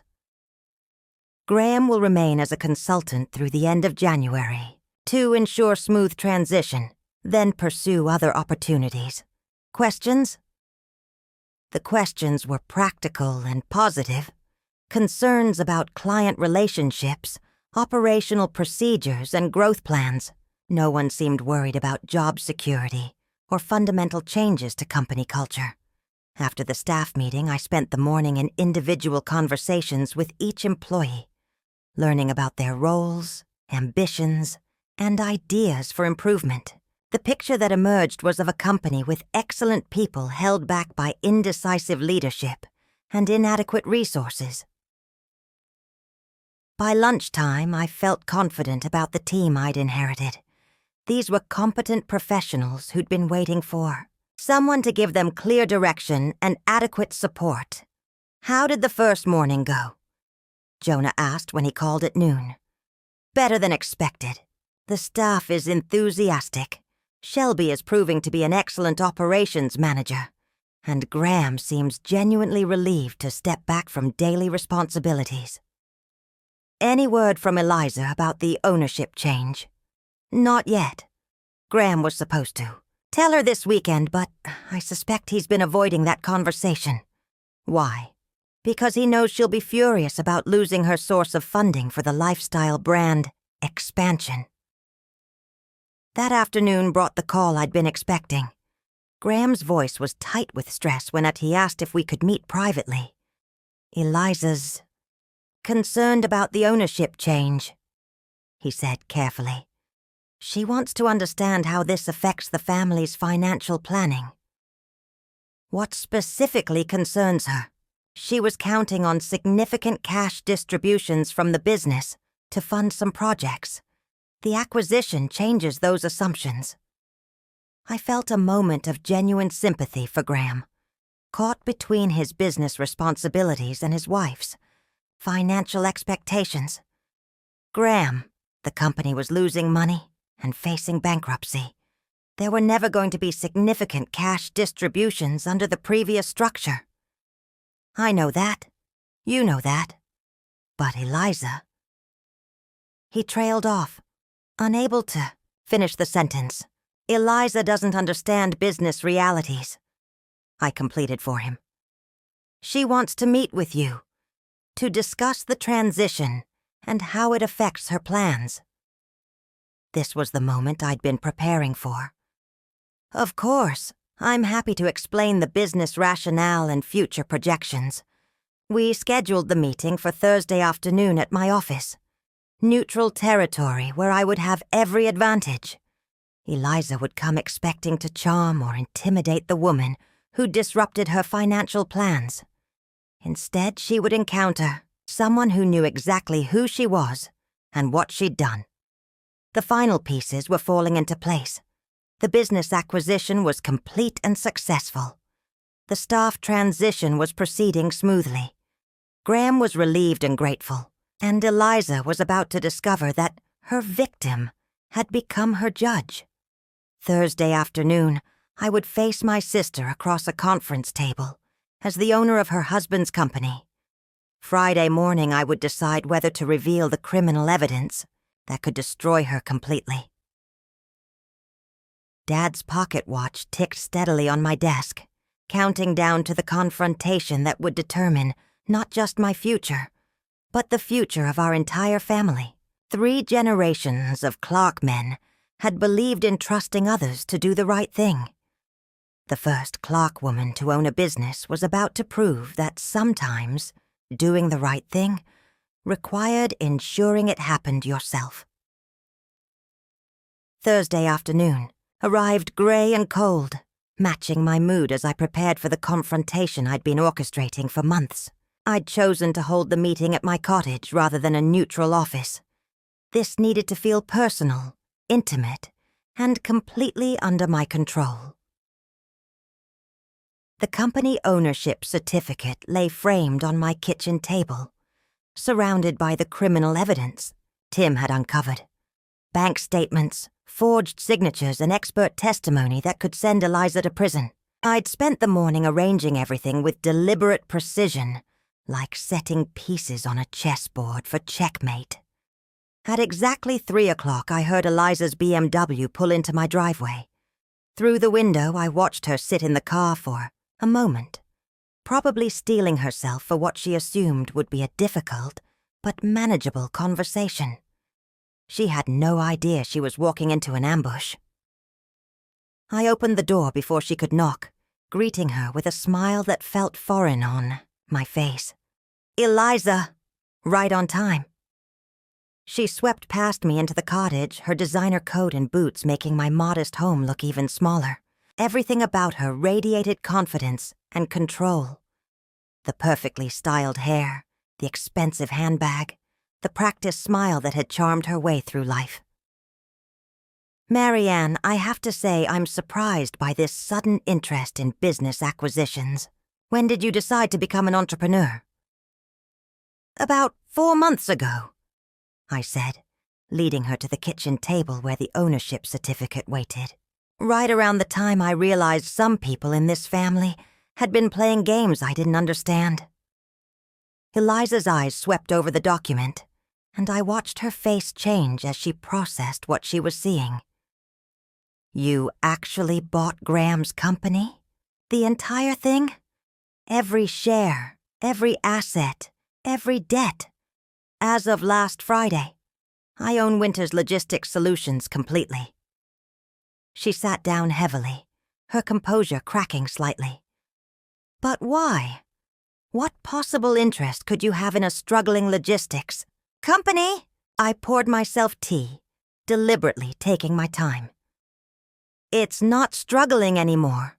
Under competent management, it's actually quite profitable. Graham was simply overwhelmed by the complexity of running a business while dealing with external pressures." "External pressures?" "Financial demands from family members who didn't understand the business realities. Expectations that were unrealistic given the company's actual performance." Eliza's face flushed with anger. "Are you suggesting I somehow caused Graham's problems?" "I'm not suggesting anything. I'm stating facts." I opened the first folder of evidence. "For instance, the fact that you were expecting significant cash distributions from a company that was losing money and facing bankruptcy. Graham told me the business was profitable." "Graham told you what you wanted to hear because he was afraid of disappointing you. The reality is that your husband's company has been struggling for 2 years, and your financial expectations were accelerating its failure." Eliza stood abruptly, pacing to the window. "This is ridiculous. You bought his company out of spite, didn't you? Because you're angry about Dad's will." I felt something cold and sharp settle in my chest. "Let's talk about Dad's will. What about it?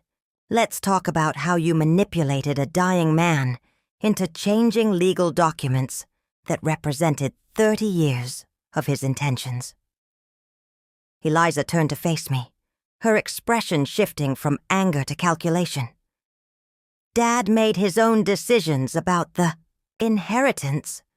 He chose to leave everything to the daughter who had the better head for business. Is that what you call it? Business acumen?" I opened the second folder, spreading bank statements across the table. Because I call it systematic theft. The color drained from Eliza's face as she recognized the documents. What is this? Evidence of embezzlement. 18 months of forged signatures, unauthorized withdrawals and fraudulent transfers. $85,000 stolen from Dad's accounts while I was caring for him. Eliza's hands trembled as she reached for the bank statements. These are private financial documents. How did you... Tim conducted a thorough investigation. We have handwriting analysis, bank records, and documentation of the shell company you created to hide the stolen money. I pulled out the expert's report. ELW Enterprises. Not very creative, using your own initials. You can't prove anything, she said, but her voice lacked conviction. I can prove everything. The signatures are analyzed, the paper trail is complete, and the timing correlates perfectly with your increased visits to Dad during his final months. Eliza sank back into her chair, the fight going out of her. What do you want? I want you to understand the situation you're in. I leaned forward, speaking slowly and clearly. You stole from our father. You manipulated him into changing his will while he was medicated and confused. You committed multiple felonies that carry significant prison sentences. But you haven't filed charges. Not yet. Why not? I stood and walked to the framed ownership certificate, running my fingers along its edge. Because I wanted to be strategic about this. Filing criminal charges 4 months ago would have given you time to prepare, hire lawyers, and fight back. But doing it now, when you've just lost your primary source of income and discovered your victim has become your judge. That has a certain poetic justice. Eliza's face cycled through emotions: fear, anger, calculation, desperation. What do you want from me? I want you to make a choice. I returned to the table sitting across from her, with the evidence spread between us. Option 1. I file criminal charges tomorrow morning. You face prosecution for elder abuse, embezzlement, and fraud. You'll likely serve prison time, and you'll definitely lose everything you've built with stolen money. And option 2. You return every dollar you stole, publicly acknowledge what you did to Dad, and transfer ownership of his antique business back to me. In exchange, I won't pursue criminal charges. Eliza stared at the documents, her perfectly manicured hands shaking. The antique business is worth more than what you claim I took.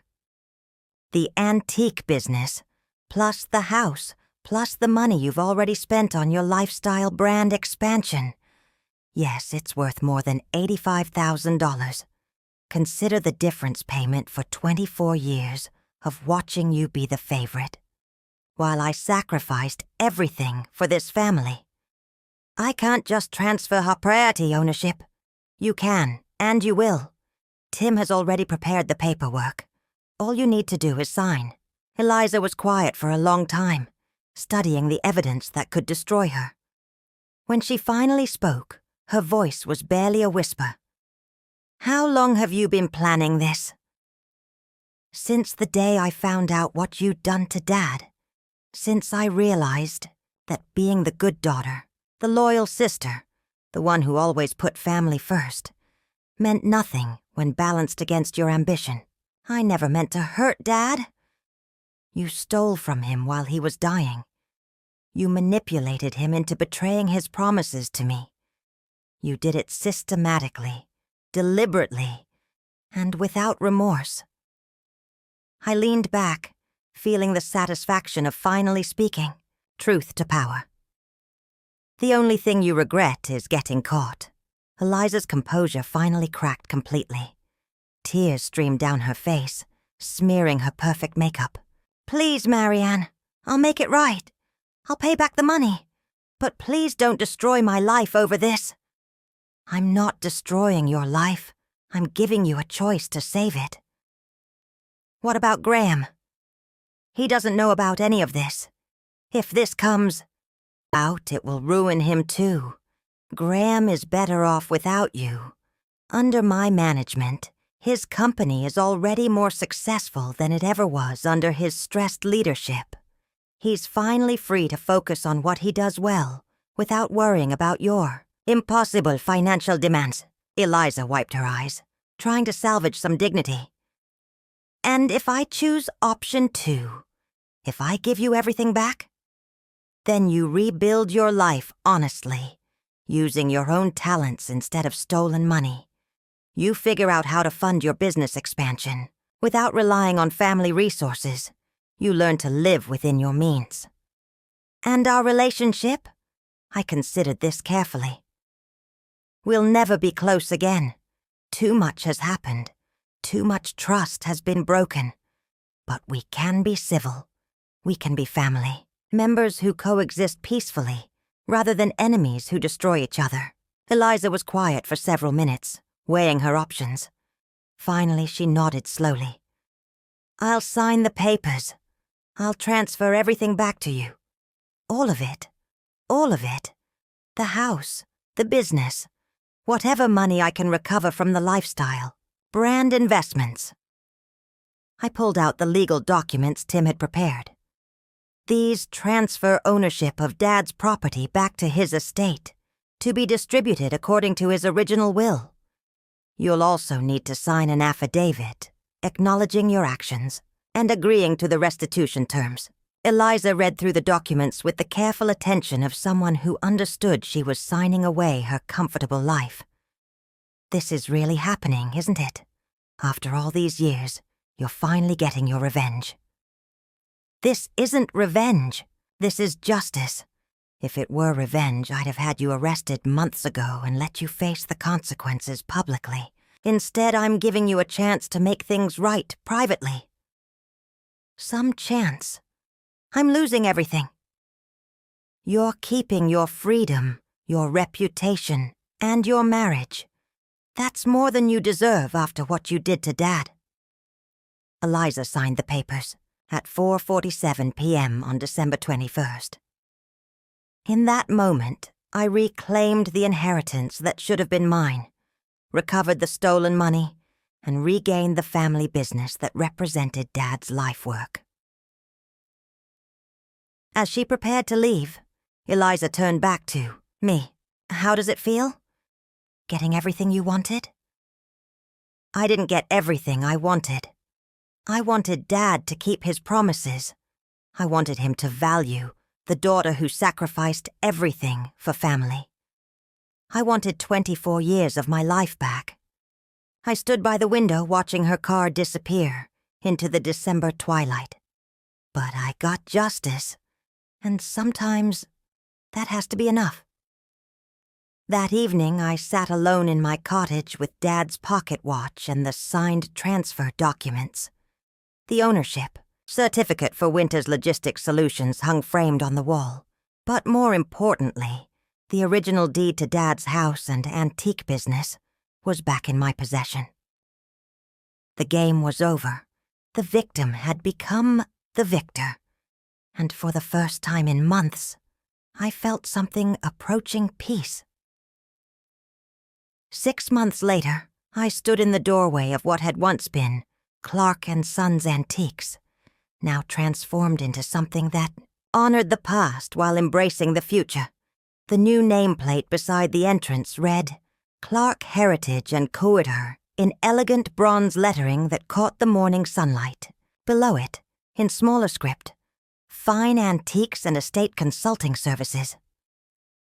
The integration of my two businesses had taken months of careful planning, but the result exceeded my expectations.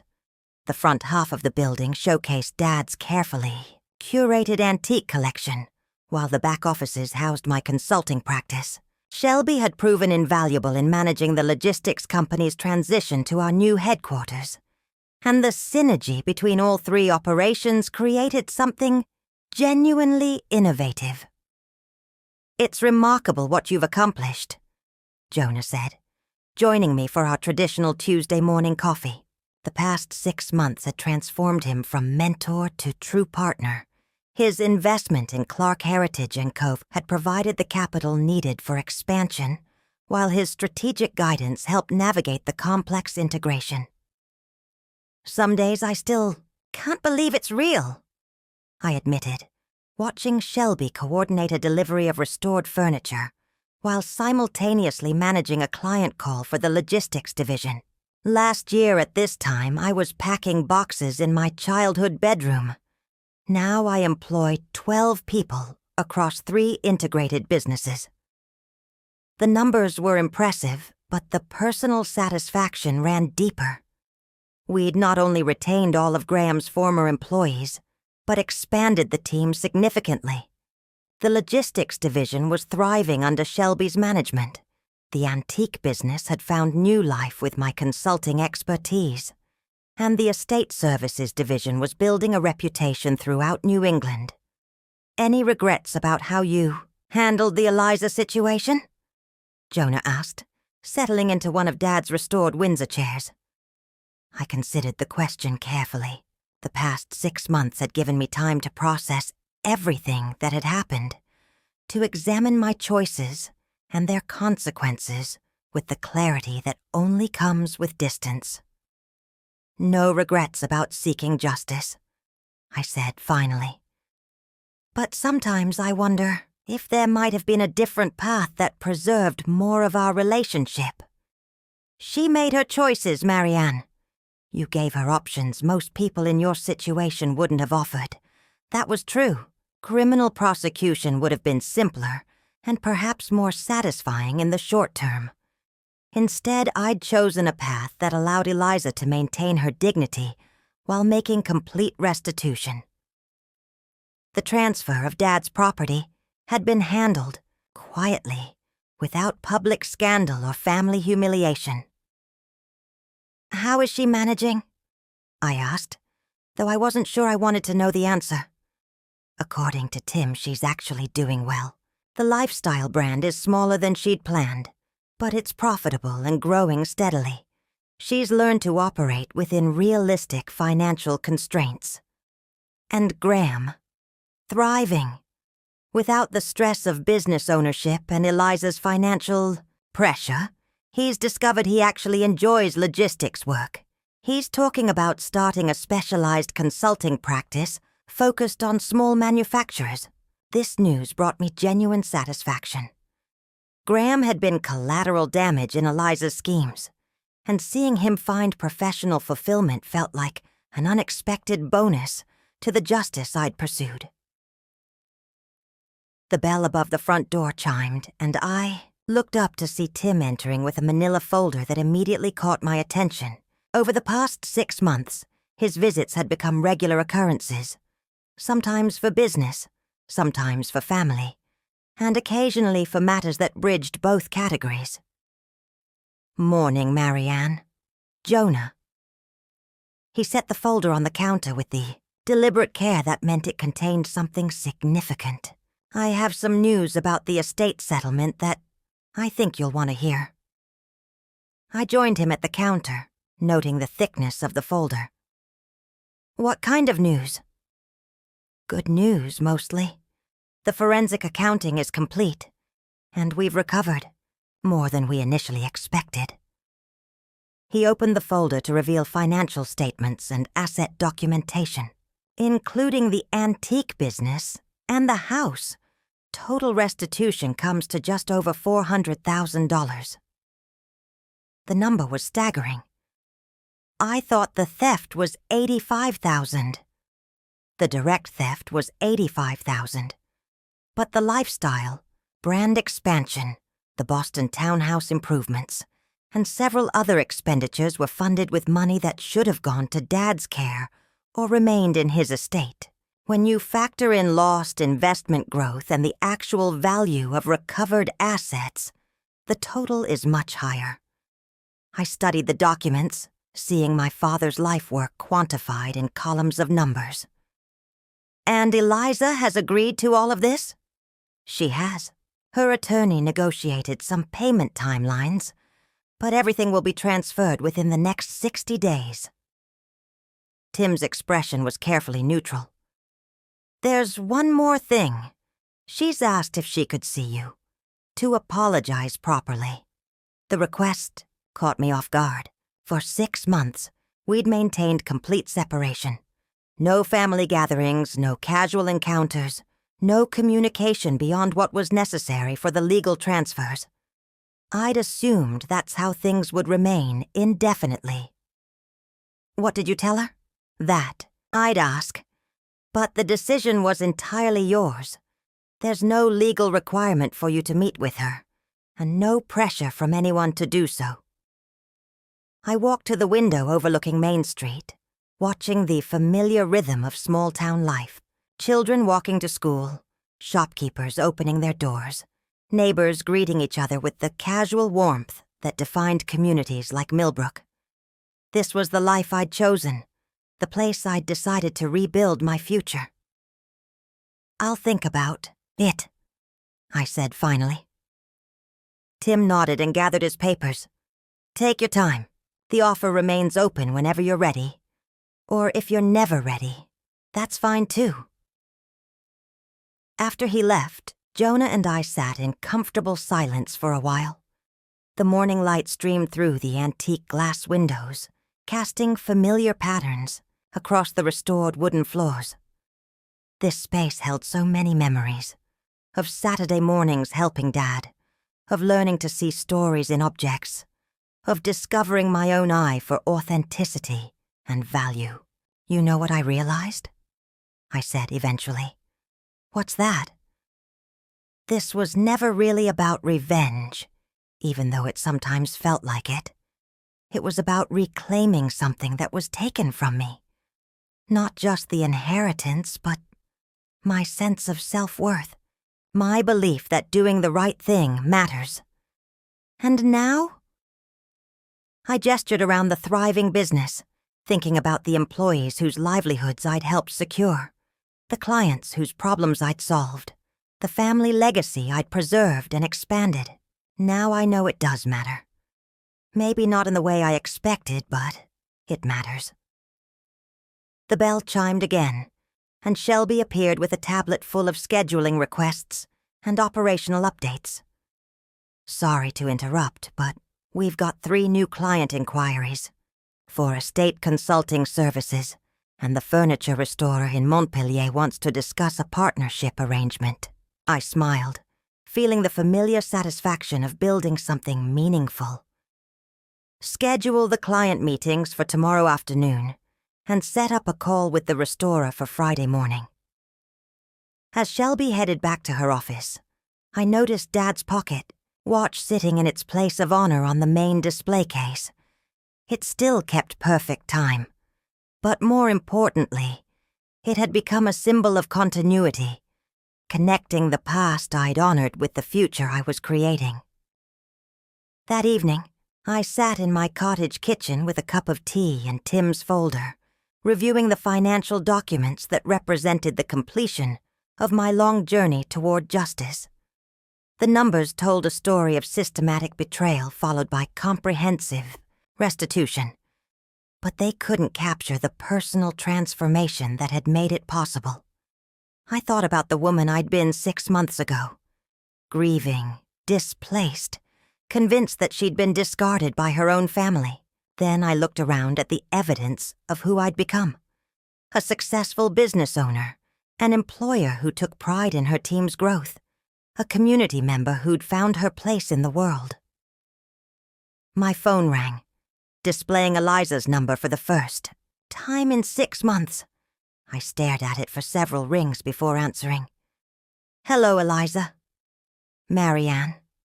Her voice was different, smaller, less confident, but somehow more genuine than I remembered. Tim said he'd spoken with you about a meeting. He did. I know I have no right to ask for your time, but I was hoping I'd like the chance to apologize, properly. Not because of legal requirements or family pressure, but because I need you to know that I understand what I did was wrong." I was quiet for a long moment, considering. "I'm not ready to forgive you, Eliza. I may never be ready for that." "I understand. I'm not asking for forgiveness. I'm asking for the chance to acknowledge the harm I caused and to tell you that seeing what you've built, what you've accomplished, it's made me realize how much I underestimated you, how much I underestimated what really matters." There was something in her voice, a humility I'd never heard before, that made me pause. "All right. One conversation, but not at my cottage, and not at your house. Somewhere neutral." "Thank you. That means more than you know." We arranged to meet the following week at a small cafe halfway between Millbrook and Boston. As I hung up the phone, I felt not forgiveness exactly, but something approaching peace with the complexity of family relationships and the possibility that people could change, even when change seemed impossible. Dad's pocket watch ticked steadily from the kitchen counter, keeping time with a future that honored the past while refusing to be constrained by it. 3 generations of clockmen had believed in doing the right thing and trusting others to do the same. The first clockwoman to run the family business had learned that sometimes doing the right thing meant ensuring it happened yourself, and that justice, when pursued with patience and strategic wisdom, could transform victims into victors and create something better than what came before. Up next, we have 2 more incredible stories that are waiting for you. Just click the image you want to watch, and it will take you there. If you enjoyed this video, make sure to subscribe. It would mean a lot.